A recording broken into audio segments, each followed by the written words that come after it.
When the supervisor wasn't paying attention, the female secretary poured a laxative into his coffee and stuck a locator in the inner pocket of his suit. The supervisor sensed someone touching him and mistakenly thought the secretary was showing affection. He had no idea that danger was approaching. After drinking the coffee, the supervisor suddenly felt an unbearable abdominal pain and rushed into the restroom, vomiting violently. The accomplice watching the surveillance camera realized that the time was right and immediately informed the team to take action. Their target was to sneak into the CIA's confidential repository and steal the documents. The security system of the confidential repository was top-notch. To enter, one needed to pass through acoustic wave recognition and password verification, which was just the outer defense line. Subsequently, a retinal scan was required, and a double-precision electronic keycard had to be inserted. Moreover, only the supervisor himself could pass through normally. Obviously, a frontal breakthrough was not feasible. The thieves decided to start from the ventilation duct. However, the ventilation duct was equipped with a laser protective net. Ethan took out the pre-prepared laser reflection device and covered it above the transmitting end. As the device descended, the laser beam was refracted in the opposite direction. Then, he extended a robotic arm through the gap in the protective net and used magnetic levitation force to unscrew the screws, successfully opening the access passage.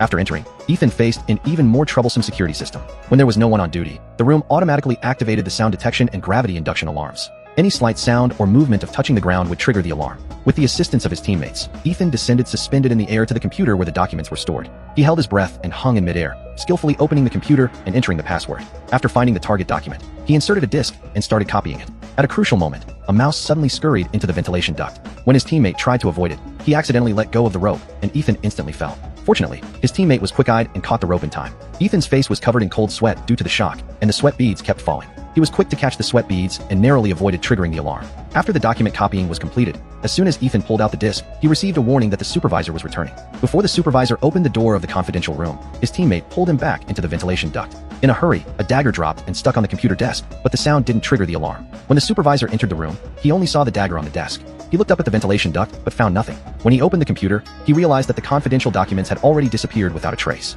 By the time the CIA security realized what had happened, the thieves' team had long since vanished without a trace.